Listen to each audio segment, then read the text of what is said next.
ओम नमस्ते जी।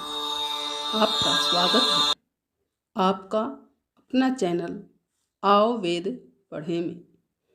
इस चैनल पर केवल आचार्य प्रदीप कुमार शास्त्री जी का ऑनलाइन व ऑफलाइन शास्त्रीय कक्षाओं के वैदिक व्याख्यान उपलब्ध होंगे।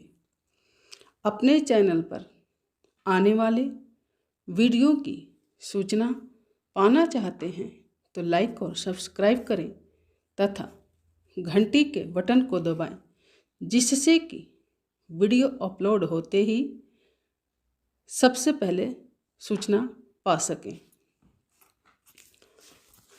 वेद पढ़ें पढ़ाएं, सुने सुनाएं, वेद का संदेश घर घर पहुँचाएं।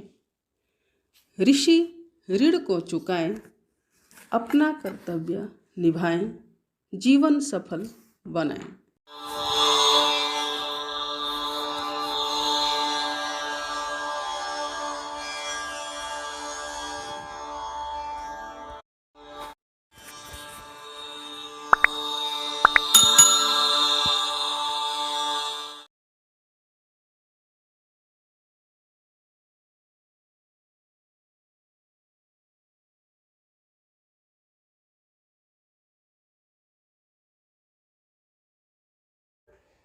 चलिए अभी पहले मंत्र पाठ कर लेते हैं। ओम सहना भवतु सहनौ भुनक्तु सह वीर्यं करवावहै तेजस्विनावधीतमस्तु मा विद्विषावहै। ओम शांति शांति शांति। पिन्वस्व पिवी धातु सेवन अर्थ में है। पिवी मिवी निवी सेवने। तो पिन्वस्व का जो सीधा सीधा शब्दार्थ होगा वो तो है कि सेवन करो। अब यहाँ पर ईश्वर से प्रार्थना की जा रही है कि इशे पिन्वस्व, ऊर्जे पिन्वस्व। अब ईश्वर के द्वारा हमारा सेवन किस प्रकार का होगा? हम न्यूनता युक्त हैं, अल्पता युक्त हैं, तो उसकी पूर्णता के लिए ईश्वर चूंकि पूर्ण है, इसलिए स्वामी जी ने अर्थ दिया है इसका पुष्टि युक्त रखिए। पिन्वस्व का जो अर्थ किया है ना, अस्मान त्वं पिन्वस्व स्वतंत्रतया सदैव पुष्टिमतः प्रसन्नान कुरु। पुष्टिमान और प्रसन्न करो, ये पिन्वस्व का अर्थ दिया स्वामी जी ने यहाँ पर। हाँ, पुष्टिमान करो। 5वें मंत्र में है शायद। हाँ जी, इशे पिन्वस्व आदि करके आया था जो, उसी में था वो। चलिए आगे चलते हैं। हिंदी भाग पर चर्चा चल रही थी, तो इसमें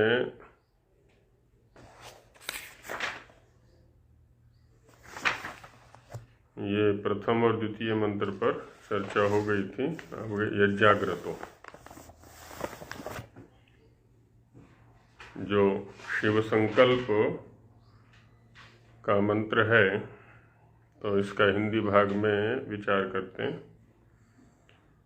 यज्ञाग्रतो हे सर्वव्यापक जगदीश्वर, सर्वव्यापक सर्वत्र व्यापक जगदीश्वर, जैसे जागृत अवस्था में मेरा मन दूर दूर घूमने वाला, दूरंगमम, दूरंगमम माने दूर दूर घूमने वाला, सब इंद्रियों का स्वामी, दैवम, सभी इंद्रियां इसी के माध्यम से काम करती हैं। इंद्रियों के साथ में यदि मन का संबंध न हो तो इंद्रियां विषय ग्रहण में समर्थ ही नहीं हो पाएंगी। तथा दैवम ज्ञान आदि दिव्य गुण वाला और प्रकाश स्वरूप रहता है। ये दैवम का अर्थ दिया कि ज्ञान आदि दिव्य गुण वाला भी है और प्रकाश स्वरूप है वो। वैसे ही माने जैसे जागृत अवस्था में वो दूर तक जाता है, वह इंद्रियों का स्वामी है, ज्ञान आदि दिव्य गुण वाला है, प्रकाश स्वरूप है। प्रकाश स्वरूप पर कल चर्चा की थी कि इंद्रियां देव कहलाती हैं। इंद्रियों का कार्य है विषयों को प्रकाशित करना, उपलब्ध कराना, लेकिन वो मन के माध्यम से ही होता है। तो इसलिए परंपराया ये प्रकाश स्वरूप है। तो जैसे जागृत अवस्था में है वैसे ही निद्रावस्था में भी शुद्ध और आनंद युक्त रहे। तो इसकी तैयारी हमें जागृत अवस्था में ही करनी पड़ेगी कि निद्रावस्था में, स्वप्न अवस्था में भी ये शुद्ध रहे और आनंद युक्त रहे। जैसा अभ्यास हम जागृत अवस्था में इसको करा देंगे, जिस भी प्रकार के विषयों के ग्रहण का अभ्यास इसको करा देंगे, तो स्वप्न में भी ये वैसे ही विषयों को प्रकाशित करने वाला बनेगा। जो प्रकाश का प्रकाश करने वाला और एक है ना, एक भी है ये। और विषयों का जो प्रकाश इंद्रियों के माध्यम से हो रहा है, तो उस प्रकाश को करने वाला भी यही है। तो हे परमेश्वर, ऐसा जो मेरा मन है सो आपकी कृपा से शिव संकल्प अर्थात कल्याण करने वाला और शुद्ध स्वभाव युक्त हो। जितना जितना शुद्ध स्वभाव युक्त होगा उतना उतना ये कल्याण करने वाला होगा। तो इसको शुद्ध और शुद्धि का साधन मनु महाराज ने बताया ना, इसका मनः सत्येन शुद्ध्यति। सत्याचरण से मन का शोधन होता है। तो मलिनता कैसे होगी? असत्याचरण से। तो जितना जितना हमारे व्यवहार में असत्याचरण होगा और यथार्थ व्यवहार होगा, उतना उतना मन मलिन होगा। और जितना जितना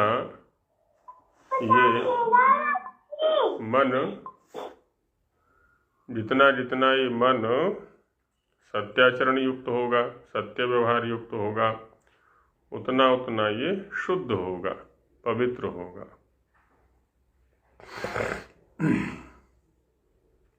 तो इसलिए कह रहे हैं कि कल्याण करने वाला और शुद्ध स्वभाव युक्त हो। क्योंकि जो मलिन मन होता है, विक्षिप्त मन होता है, वही दुख का साधन बनता है अधिकतम, जिससे अधर्म कामों में कभी प्रवृत्त न हो।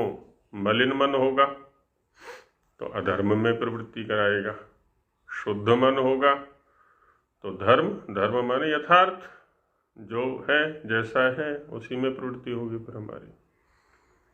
तो इसलिए ऐसा होना चाहिए, वो यत्न हमें ही करना होगा।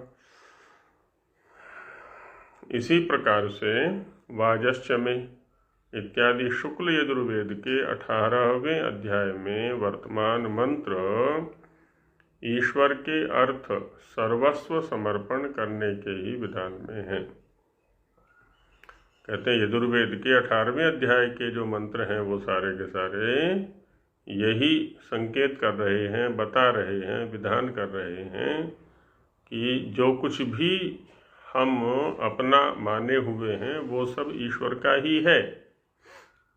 तो ईश्वर के ही समर्पण है, इसको हम अपना न माने। अपना मानेंगे तो उसके प्रति राग होगा, द्वेष होगा, आसक्ति होगी, और हमारी जो ऊर्जा है, हमारा जो समय है, वो व्यर्थ जाएगा फिर। अर्थात सबसे उत्तम मोक्ष सुख से लेके अन्न जल पर्यंत सब पदार्थों की याचना मनुष्यों को केवल ईश्वर ही से करनी चाहिए, है ना। मोक्ष सुख की भी याचना उसी से होगी क्योंकि उसी के पास है, वही उसका स्वामी है, सदानंद युक्त है। और जो अन्य भोग्य पदार्थ हैं उनका भी स्वामी वही है। तो जो स्वामी है उसी से याचना की जाएगी, दूसरे से याचना कैसे कर सकते हैं। तो एकमात्र वही याचनीय है, ऐसा यहाँ पर बताया। तो 18वें अध्याय का ही एक मंत्र 29वां है, उसके माध्यम से इस विषय का उपसंहार यहाँ पर कर रहे हैं। और उसमें अनेक पदार्थों की गणना की गई है कि ये सभी पदार्थ जो जीवन संचालन या लक्ष्य प्राप्ति के साधन हैं, इन सब का जो समर्थन है, इन सब की जो पुष्टि है, इन सब की जो पूर्णता है, इन सब का जो अस्तित्व है, वह सब ईश्वर के माध्यम से ही होना चाहिए, ईश्वर केंद्रित ही होना चाहिए, तभी इनमें पूर्णता आएगी। तो इसीलिए यज्ञेन कल्पताम यज्ञेन कल्पताम ये प्रत्येक पदार्थ के साथ जोड़ा हुआ है। जैसे मंत्र का पाठ है, ओम आयुर्यज्ञेन कल्पताम प्राणो यज्ञेन कल्पताम चक्षुर्यज्ञेन कल्पताम श्रोत्रम यज्ञेन कल्पताम वाग्यज्ञेन कल्पताम मनो यज्ञेन कल्पताम आत्मा यज्ञेन कल्पताम ब्रह्मा यज्ञेन कल्पताम ज्योतिर्यज्ञेन कल्पताम स्वर्यज्ञेन कल्पताम पृष्ठम यज्ञेन कल्पताम स्तोमश्च यजुश्च ऋक्ष साम च बृहच्च रथन्तरञ्च स्वर्देवा अगन्मामृता भूम प्रजापतेः प्रजा अभूम वेट स्वाहा। पहले कहा आयुर्यज्ञेन कल्पताम। दो शब्द हैं, एक आयु है और एक है वय। समवयस्क शब्द का प्रयोग सुना है ना। समवयस्क माने समम वयः यस्य सह समवयस्कः, तुल्य वय वाला। तो वय शब्द का प्रयोग होता है उस कालखंड के लिए जिस कालखंड को हम जी चुके हैं। यह शरीर जितने वर्ष का हो चुका है किसी का भी, तो वो जो कालखंड है वो उस शरीर का वय हो गया। किसी का 50 वर्ष हुआ, किसी का 40 हुआ, किसी का 60 हुआ, किसी का 70 हुआ, जैसा भी अलग अलग कालखंड है। तो जितना जी चुके हैं हम, है ना, तो वो वय हो गया। और संपूर्ण जो जीवन परिमाण है, संपूर्ण माने अंतिम श्वास तक, जब से हमने श्वास लेना आरंभ किया और श्वास अंतिम श्वास तक का जो जीवन परिमाण है उसका नाम है आयु। एति येन जीवनम। जीवन का मतलब क्या होता है? प्राण धारण, प्राणों को धारण करना। तो जिस कालखंड के द्वारा हम प्राणों को धारण करते हैं उसका नाम हो गया आयु।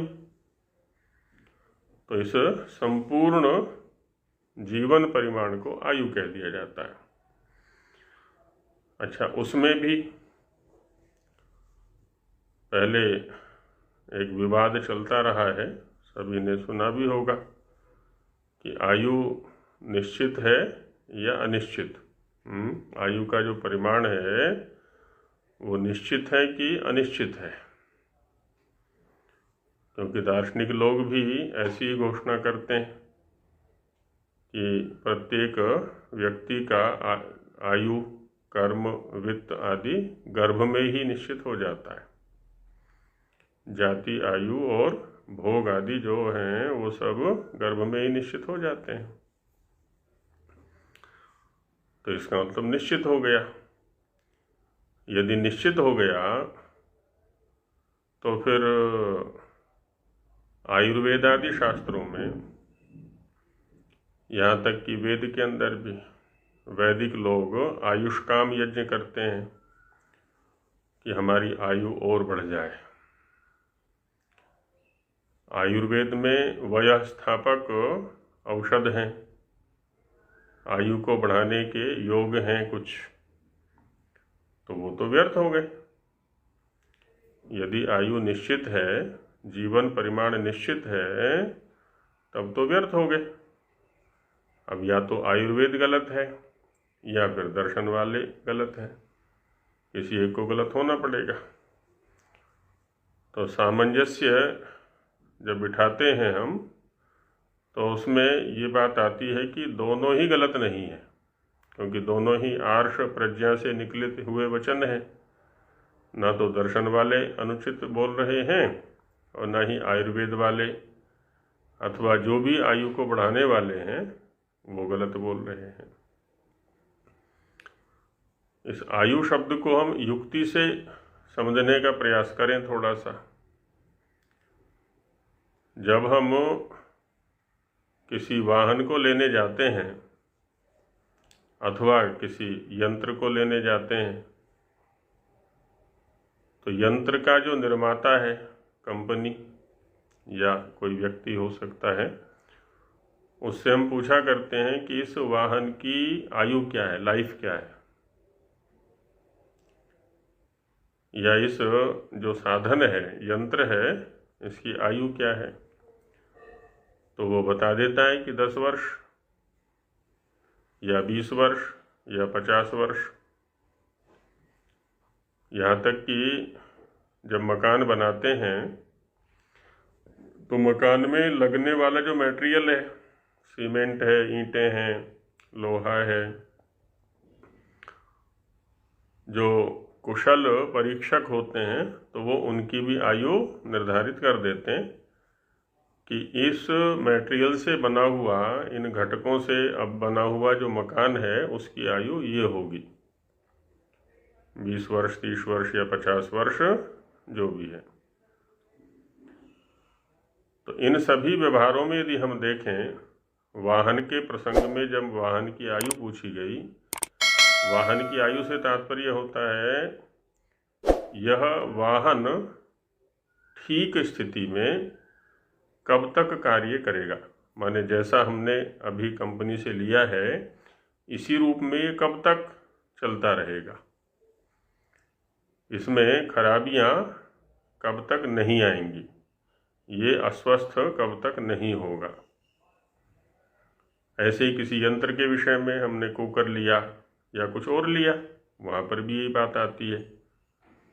और दूसरे पदार्थ हैं, मकान है, तो मकान भी रहने लायक कब तक रहेगा, ये कब तक ये जीर्ण शीर्ण नहीं होगा, उसमें तात्पर्य होता है।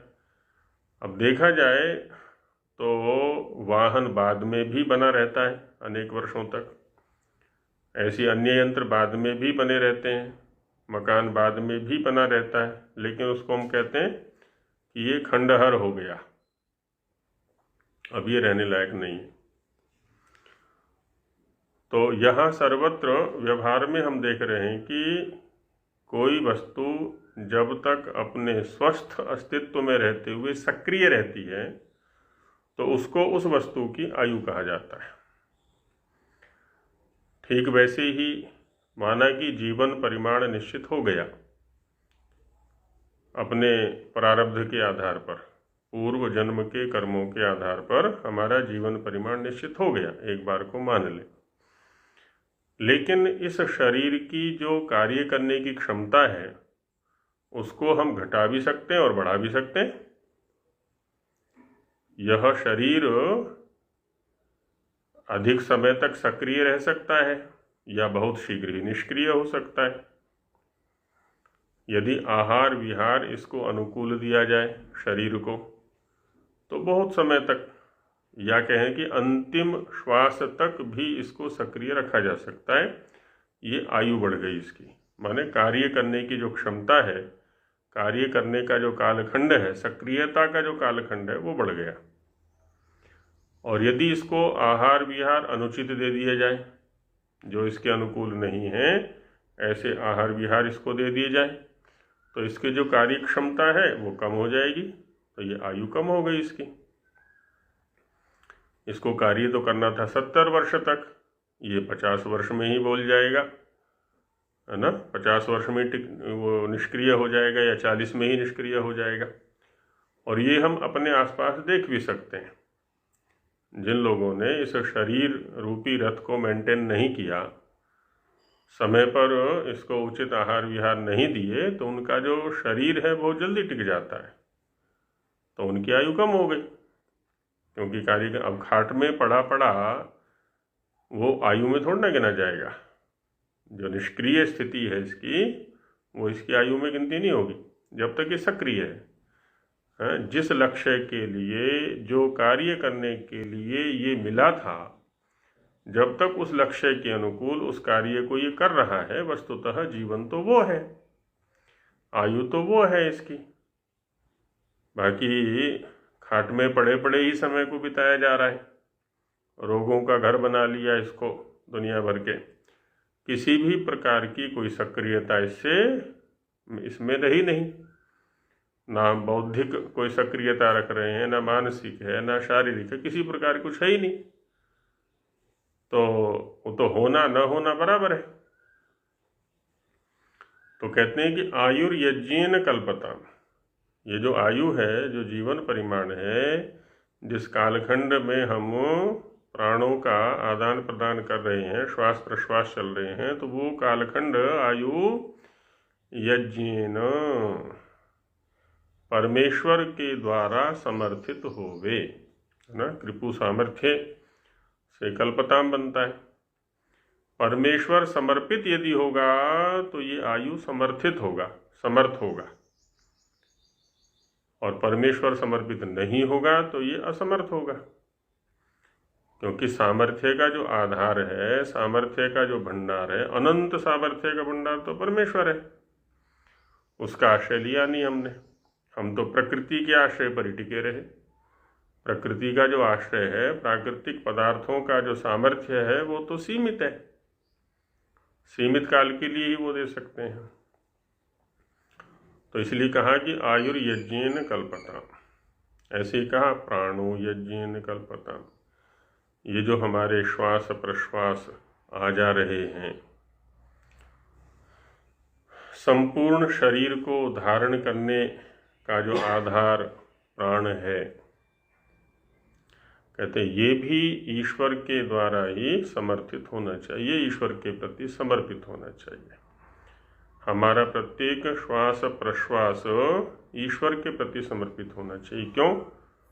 उसमें कहा ना, भूः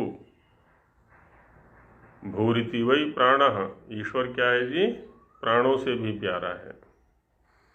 जब प्राणों से भी प्यारा है तो जो चीज जिससे प्यारी होती है, पैसा या रुपया प्यारा है, लेकिन जो सुख सुविधाएं हैं, साधन हैं, उनसे प्यारा नहीं है। क्योंकि पैसा जो हम कमा रहे हैं, रुपया जो हम कमा रहे हैं, उसका एक एक पैसा हम भोग सामग्री के संकलन के लिए समर्पित कर देते हैं और पहले से निश्चित कर लेते हैं। जब कमाई करते हैं ना, तो कमाई करने वाला व्यक्ति पहले से निश्चित कर लेता है, क्या इस महीने जो आय होगी उससे मैं ये खरीदूंगा, इस वर्ष की आय से मैं गाड़ी खरीदूंगा, इस वर्ष की आय से मुझे, या इतने वर्षों की आय से मुझे मकान बनाना है, इस वर्ष की आयु से, इस वर्ष की जो कमाई है, उससे बच्चे को ये कोर्स कराना है, तो पहले से निश्चित कर लेता है वो। वहाँ क्या है, इन उपलब्धियों के लिए पैसे का समर्पण। तो ठीक यही स्थिति हमारी प्राणों के साथ होनी चाहिए कि हमारा प्रत्येक प्राण, प्रत्येक श्वास प्रश्वास ईश्वर के प्रति समर्पित, कि ईश्वर की प्राप्ति के लिए ही हमने प्राणों को धारण किया हुआ है। इसलिए प्रत्येक प्राण, प्रत्येक श्वास प्रश्वास वो ईश्वर के प्रति ही समर्पित रहेगा। फिर ये शक्तिशाली बन जाएंगे, हम में भी उत्साह रहेगा। प्राणो यज्ञेन कल्पताम चक्षुर्यज्ञेन कल्पताम। चक्षु का काम है रूप का दर्शन कराना, और चक्षु है ना, जितने भी प्राकृतिक भौतिक रूप हैं उन सबको दिखलाता है। कहते हैं जहाँ जहाँ भी चक्षु का व्यापार है, चक्षु के माध्यम से हम जिस चीज को भी ग्रहण करते हैं वहाँ पर भी परमेश्वर का दर्शन होना चाहिए। अच्छा, एक चीज तो हमने देखी है ना, जो हमारे अनुकूल वस्तु होती है, हमारी प्रिय व्यक्ति होता है कोई, उसको हम बराबर देखना चाहते हैं और देखने के लिए लालायित रहते हैं, उत्सुक रहते हैं, आंखें फाड़ फाड़ करके देखते हैं, उत्कंठापूर्वक देखते हैं, और उससे निश्चित रूप से हमारा जो जीवन परिमाण है वो बढ़ता है, क्योंकि हम प्रसन्न होते हैं उसको देख करके, उत्साहित होते हैं। अच्छा, प्रतिकूल वस्तु को देख करके उसके विपरीत स्थिति बनती है हमारी, हम हतोत्साहित हो जाते हैं। किसी दिन प्रातः काल ही हमने किसी अनिष्ट वस्तु का या व्यक्ति का दर्शन कर लिया तो पूरा दिन जो है ना, मन हमारा खिन्न सा रहता है। तो कहते हैं चक्षु के साथ भी ईश्वर को जोड़ें, प्रकृति के प्रत्येक कण कण में उस ईश्वर के स्वरूप का दर्शन करें, तो ये समर्पित हो जाएगा, समर्थित हो जाएगा, तो चक्षु की जो शक्ति है वो बढ़ेगी। श्रोत्रम यज्ञेन कल्पताम। श्रोत्र शब्द को ग्रहण करने का साधन है। तो प्रत्येक शब्द कैसा होना चाहिए? ईश्वर के गुण कर्म स्वभाव को कहने वाला, कि भाई मेरा जो श्रोत्र है वो तो ईश्वर के प्रति समर्पित है, बस ईश्वर की बातें ही मैं सुनूंगा, क्योंकि इसका उपयोग ये है। श्रोत्रम श्रुतेनैव न कुंडलेन। मेरे इस श्रोत्र की शोभा कुंडल से नहीं होगी, आभूषणों से नहीं होगी, इन कृत्रिम जो आभूषण हैं, अभी तो श्रुति से होगी, वेद वचनों से होगी, ईश्वर की आज्ञाओं से होगी। तो श्रोत्र का सदुपयोग वैसा करें तो श्रोत्र भी बना रहेगा। अभी देखिए चक्षु का भी कितना दुरुपयोग करते हैं, श्रोत्र का कितना दुरुपयोग करते हैं। अब तो इतनी मूर्खताएं चल रही हैं, विवाह आदि पवित्र कर्मों में भी, पवित्र व्यवहारों में भी आजकल क्या है, वो डीजे चल रहा है, और इतनी अधिक ध्वनि कर देते हैं उसकी कि वहाँ बैठने वाले कुछ बातचीत भी नहीं कर सकते, ना सुनाई पड़ता है, ना कुछ कह सकते हैं। दुर्घटनाएं भी कई सामने आ चुकी हैं, कईयों के कान खराब हो चुके हैं, लेकिन फिर भी माने मूर्खता को ही हम सभ्यता मान बैठे हैं, मूर्खता को ही संस्कृति मान बैठे हैं। कितना माने पशुओं से भी आगे बढ़ गए पशुत्व में। तो श्रोत्रम यज्ञेन कल्पताम, वाग यज्ञेन कल्पताम। कहते वाणी भी हमारी उस यज्ञ से, परमेश्वर से समर्पित होनी चाहिए, समर्थित होनी चाहिए। यज्ञ का अर्थ पूजनीय, तो सबसे अधिक पूजनीय जो है वो परमेश्वर है ना। देव पूजा है ना, सर्वोत्कृष्ट देव वही है, सबसे ज़्यादा पूजनीय वही है। और संगतिकरण भी है, हम अपनी आयु की संगति करें, किस काम के लिए मिली है ये आयु हमें, उस कार्य के साथ में इसकी संगति युक्ति होनी चाहिए। प्राण किस कार्य के लिए मिले हैं उस कार्य के साथ में इसकी युक्ति होनी चाहिए। चक्षु जिस कार्य के लिए मिले हैं, श्रोत्र जिस कार्य के लिए मिले हैं, ये वाणी जिस कार्य के लिए मिली है। संस्कृत में एक उक्ति प्रसिद्ध है, कुछ लोग ये सोचते हैं कि वाणी मिली है बोलने के लिए और बोलेंगे नहीं तो इसका उपयोग क्या है, इसलिए बोलो, कुछ भी बोलो, अनर्गल बोलो, है ना। ऐसा कुछ लोगों का मंतव्य होता है कि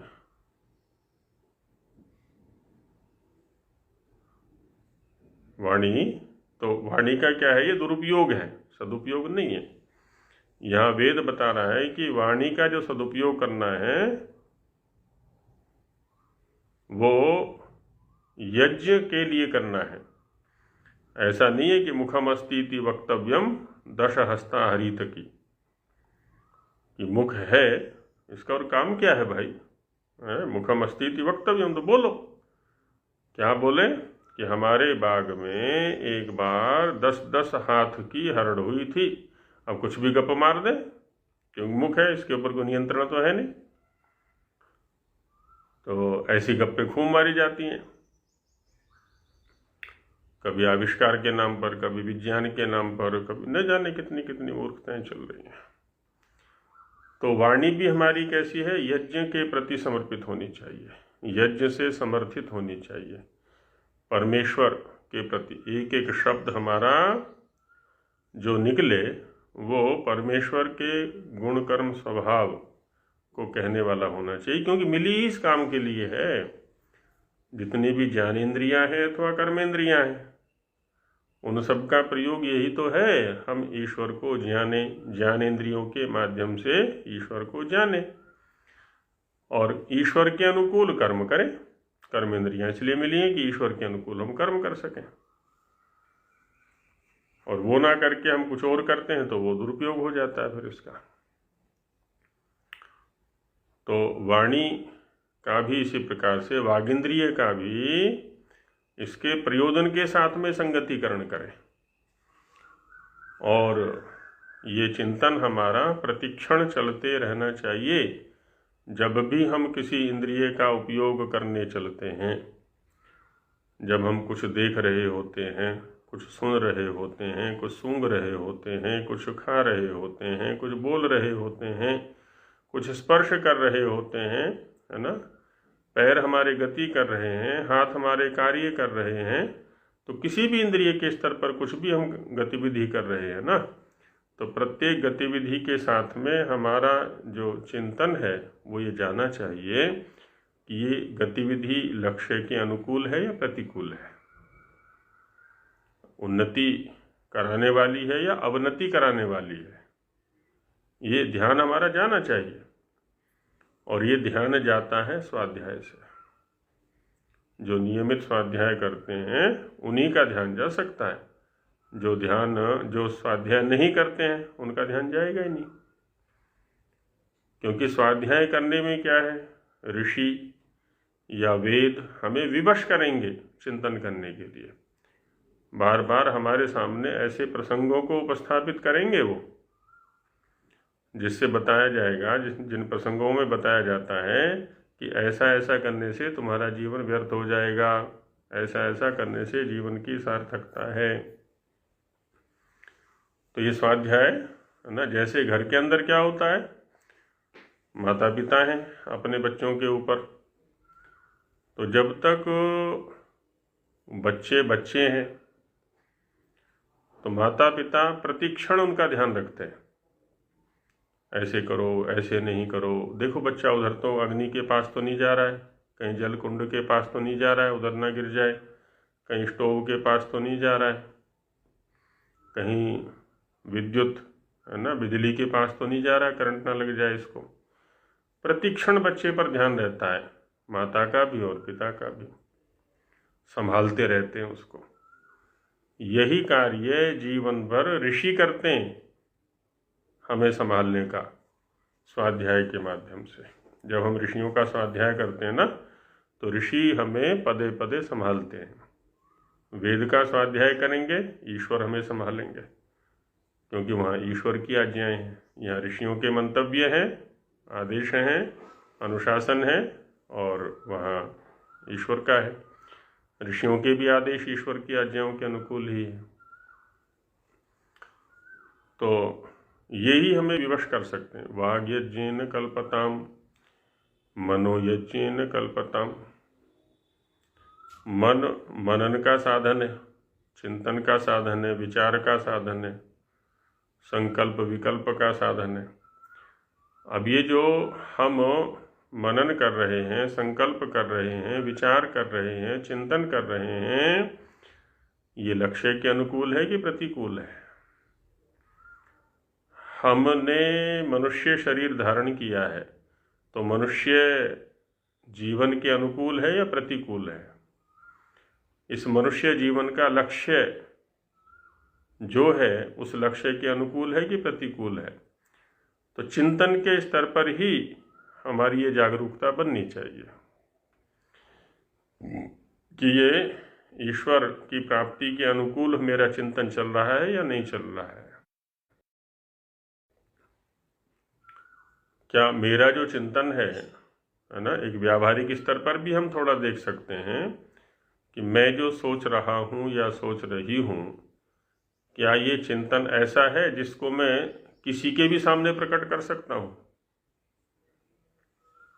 किसी को भी बता सकता हूँ? क्योंकि जो सत्य होता है, जो यथार्थ होता है, तो उसको बताने में तो कोई हानि नहीं है। उस समय कमरे के अंदर बंद होकर के क्या कर रहे थे, तो क्या मैं बता सकता हूँ उसको खुले रूप में? तो ऐसे क्या होता है, ऐसा व्यवहार करने से हम सत्य के निकट जा रहे होते हैं, यथार्थ के निकट जा रहे होते हैं। मेरे जीवन में छिपाने जैसा कुछ है ही नहीं। मेरा जीवन पारदर्शी होना चाहिए। तो मनोयज्ञेन कल्पताम, आत्मा यज्ञेन कल्पताम। शरीर के जो साधन हैं, आत्मा के जो साधन मिले हैं ये शरीर के रूप में, वो तो ईश्वर के प्रति समर्पित होने चाहिए, ईश्वर से समर्थित होने ही चाहिए, उनके संगतिकरण होना चाहिए। तो कहते हैं जो आत्मा है ना, ये भी ईश्वर के प्रति समर्पित है, सर्वस्व समर्पण। क्योंकि हमारा और ईश्वर का जो संबंध है वो व्याप्य व्यापक भाव संबंध है। ईश्वर हमारे अंदर व्याप्त है, हम व्याप्य हैं, तो पूर्ण समर्पण हो गया। हम उससे अतिरिक्त रह कैसे सकते हैं? ये अनुभूति हमारी बननी चाहिए कि जब मैं ईश्वर के अतिरिक्त नहीं हूँ, ईश्वर से अलग नहीं हूँ, तो मुझे जो साधन प्राप्त हुए हैं ये ईश्वर से अलग कैसे हो सकते हैं? ब्रह्मा यज्ञेन कल्पताम। हम ज्ञान प्राप्त करने चलते हैं, ज्ञान की दृष्टि से बड़े होते हैं। ब्रह्मा शब्द आता है चतुर्वेदविद के लिए, है ना, जो चारों वेदों को जानने वाला है वो ब्रह्मा है। ऋषियों की परंपरा में भी स्वामी जी महाराज ने जो उल्लेख किया है ना, ब्रह्मा से लेकर के जैमिनी पर्यंत, तो ब्रह्मा जो है वो आदि पुरुष हैं, आदि ऋषि हैं, चतुर्वेदविद। हम भी वही बनना चाहते हैं, चारों वेदों का ज्ञान करने वाले। कहते वो भी तभी बना जाएगा जबकि ईश्वर के प्रति समर्पण होगा। और जितना जितना ईश्वर के प्रति समर्पण हमारा बढ़ता जाएगा, उतना उतना हमारा जो ब्रह्मत्व है, हमारा जो ज्ञान है वो बढ़ता चला जाएगा। क्योंकि ईश्वर का जो स्वरूप है वो कैसा है? ब्रह्म है, बड़ा है, महतो महीयान। तो बड़े के सानिध्य को प्राप्त करके ही तो बड़प्पन आएगा। छोटे के सानिध्य को प्राप्त करेंगे तो वो तो छोटा ही रहेगा। प्रकृति परमेश्वर के स्वरूप के सामने तो कुछ भी नहीं है। कितनी है ना, वैदिक भाषा में कहें तो चौथा चरण है। तो 3 चरण तो शेष ही हैं अभी। तो इसलिए उसके प्रति समर्पण होना चाहिए हमारा, न कि प्रकृति के प्रति। छोटे के प्रति समर्पण क्यों करें हम तो बड़े के प्रति समर्पण करेंगे, बड़े से समर्थित होंगे, बड़े से सामर्थ्य प्राप्त करेंगे। तो ब्रह्मा यज्ञेन कल्पताम, ज्योतिर्यज्ञेन कल्पताम। ज्योति शब्द सामान्य रूप से प्रकाश के लिए आता है। तो जो भी जिस भी प्रकार का प्रकाश हमें प्राप्त हो रहा है, हमारे जीवन संचालन का साधन बन रहा है, वहाँ पर भी हम ईश्वर की अनुभूति करें कि ये ईश्वर के माध्यम से प्राप्त हो रहा है। ईश्वर ही इसका आदि कारण है ना। तो वहाँ पर भी ईश्वर की अनुभूति हमें होनी चाहिए, वो भी ईश्वर से समर्थित होना चाहिए, ईश्वर के प्रति समर्पित होना चाहिए। स्वर यज्ञेन कल्पताम, स्व कहते हैं सुख को। तो जो सुख है, किसी भी प्रकार का सुख प्राप्त हो रहा है हमें, तो कहते हैं वो भी ईश्वर के माध्यम से हो रहा है। और वो सुखानुभूति भी ईश्वर के लिए होनी चाहिए। जब ईश्वर के अनुकूल हम सुखानुभूति करेंगे, ईश्वर को लक्ष्य में रख करके सुखानुभूति करेंगे, तो उधर और अधिक वृद्धि होगी हमारी। पृष्ठम यज्ञेन कल्पताम, कहते हैं पृष्ठ, पृष्ठ कहते हैं पीठ को। तो जहां हम बैठे हुए हैं वो पीठ हो गई, जैसे पृथ्वी की पीठ है ना, पृष्ठ का ही विकृत रूप है पीठ। तो वह भी जो हमारा आधार है, जो हमें धारण किए हुए है, वह भी ईश्वर के द्वारा ही प्रदत्त है। तो वो भी ईश्वर के प्रति समर्पित। माने चारों तरफ हम देख रहे हैं, आंतरिक अथवा बाह्य जो कुछ भी साधन हमें मिला हुआ है, हमें माने आत्मा को उन्नति करने के लिए, वह तो सब कुछ ईश्वर के द्वारा ही प्रदत्त है।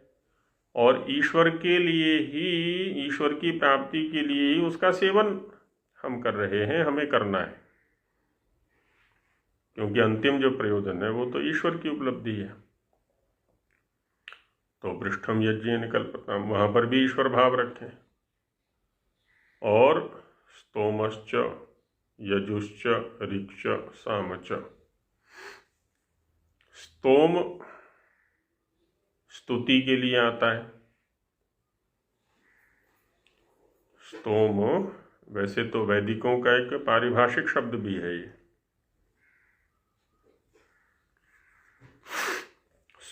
साम के अंतर्गत है ना, साम का जो पाठ है ना, उसके लिए भी स्तोम शब्द का प्रयोग करते हैं ये। तो स्वामी जी ने इसका अर्थ जब मंत्र का भाष्य किया है यजुर्वेद में, वहाँ पर इसका अथर्ववेद अर्थ किया हुआ है। स्तोम का अर्थ किया है तुवंती यस्मिन सो अथर्ववेदः, क्योंकि आगे ऋक यजु और साम का तो साक्षात उल्लेख आ गया है। तो स्तोम से अथर्ववेद का ग्रहण किया है परंपराया। आर्याभिविनय में स्तोम से स्तुति अर्थ लिया हुआ है।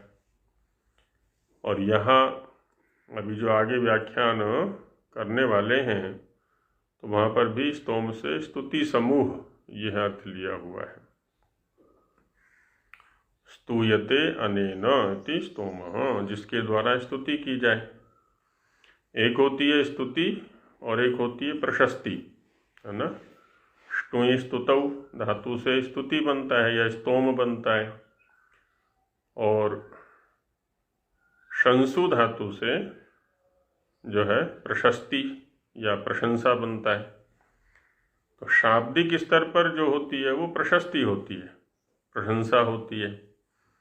ऋग्वेद का जो पाठ है वो शस्त्र कहलाता है, और सामवेद का जो पाठ है उसके लिए स्तुति या स्तोम शब्द का प्रयोग आता है।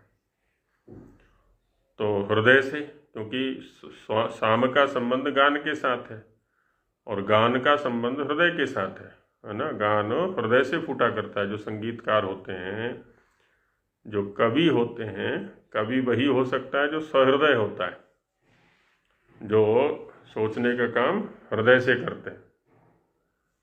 तो उसमें कवित्व हुआ करता है। जो केवल बुद्धिवादी हैं वो शुष्क होते हैं, उतने उनमें कवित्व नहीं होता, सहृदयता नहीं होती।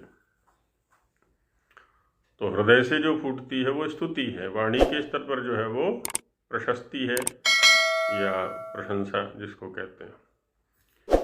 तो स्तोमश्च, यजुश्च, यजु जो यजन का साधन है, जो कर्म का साधन है, ऋक्ष है ना, जो ऋचाएँ हैं, सामच जो साम विधा है, वेदों की गान विधा है, और इसमें साम के अंदर भी बृहच्च रथंतरम च, बृहत जो बड़ा है, रथंतर जो छोटा है। हालांकि साम विशेष के नाम भी हैं ये। स्वर देवा अगन्म, हम देव बनकर के स्व को प्राप्त करें, सुख को प्राप्त करें।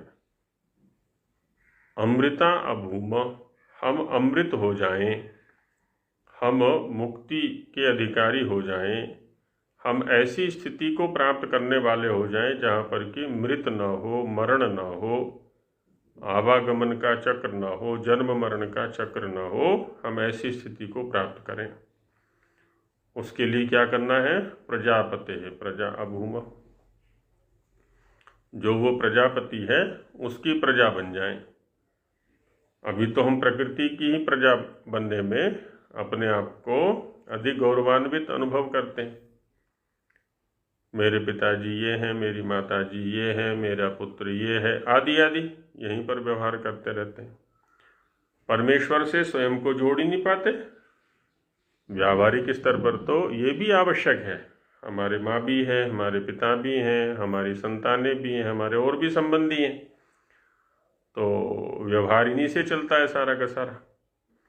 लेकिन इन सब के ऊपर भी एक पिता है, माता है, बंधु है, संतान है, सब कुछ है वो।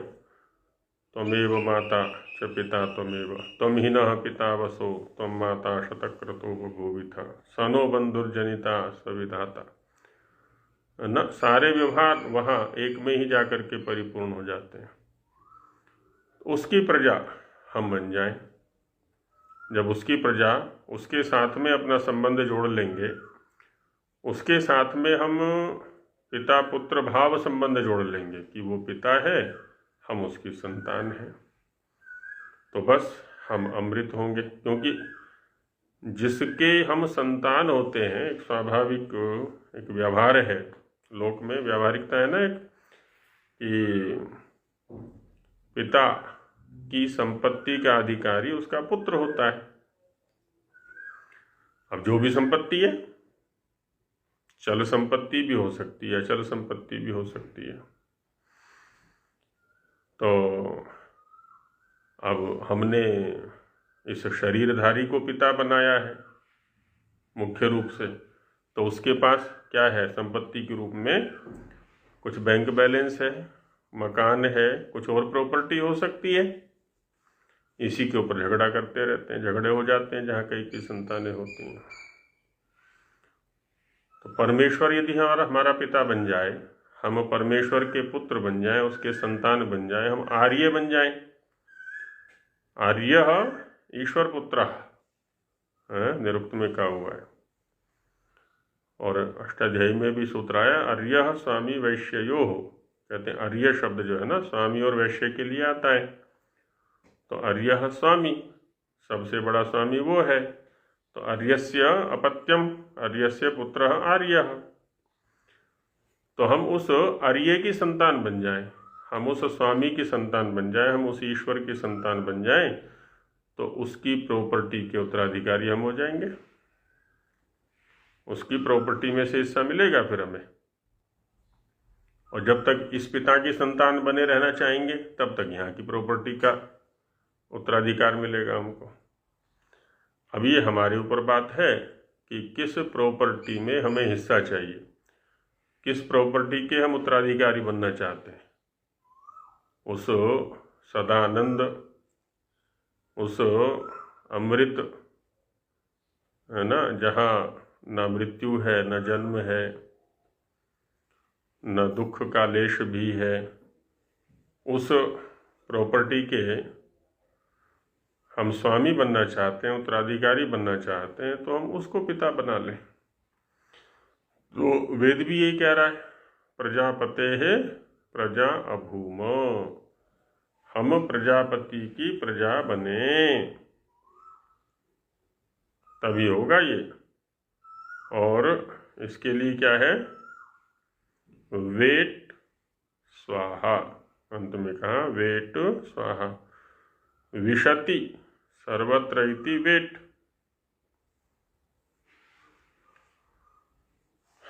विशति है ना, अपनी क्रियाओं से जो सर्वत्र रहता है, प्रवेश करता है, अपनी पहचान बनाता है, वो है वेट। और स्वाहा, स्वाहा शब्द का व्याख्यान पीछे आया था कि सु आह, सु माने अच्छा, सत्य, आह माने वाणी, वचन, कथन। तो सत्य वचन युक्त हो करके हम कर्म करने वाले बने। तो इस प्रकार से यहाँ इस मंत्र के अंतर्गत क्या हुआ कि जो कुछ भी है हमारे पास है, जिसको भी हम अपना समझते हैं, आंतरिक स्तर पर अथवा बाह्य स्तर पर, चाहे ज्ञान के साधनों में या कर्म के साधनों में, बाहर भी हैं और अंदर भी हैं।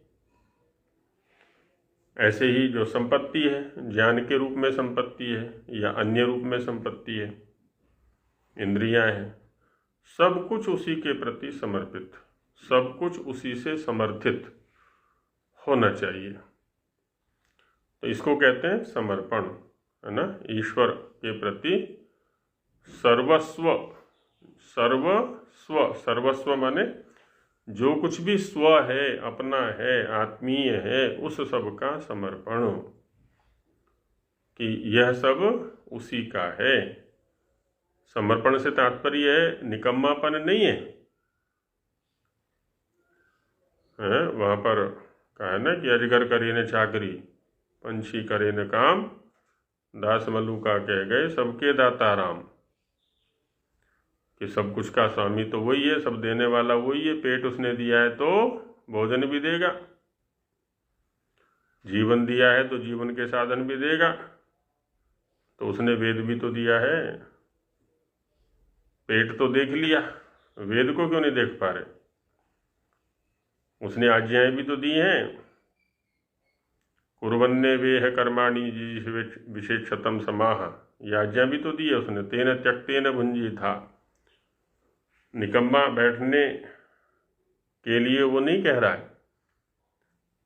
तो हम उसके प्रति पूर्ण समर्पित होते हुए उसकी आज्ञाओं का पालन जब करेंगे और उसको अपने पिता के रूप में स्वीकार करेंगे, अथवा कहें कि स्वयं को उसकी संतान के रूप में स्वीकार करेंगे, वही गुरु है, वही माता है, वही पिता है, वही बंधु है, वही सखा है, सारे संबंध उसी से जोड़ेंगे, तो निश्चित रूप से हम भी अमृत होंगे, सुख के अधिकारी बनेंगे, मोक्ष के अधिकारी बनेंगे।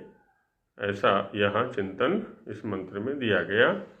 इसका जो संस्कृत भाग है उस पर कल चिंतन करेंगे। ये वेट, इस वेट और अंग्रेजी वाले वेट जो प्रतीक्षा, उसमें क्या अंतर है? अंग्रेजी वाला जो वेट है वो तो प्रतीक्षा के लिए आता है, और यहाँ वेट ये विशति, विष धातु से बनाया हुआ, विष प्रवेशने धातु है, उससे बनाया है ये। न्यायाधीश के लिए भी आता है ये वेट शब्द, और ईश्वर के लिए भी आता है ये वेट शब्द। चलिए अब इसको यहीं विराम देते हैं।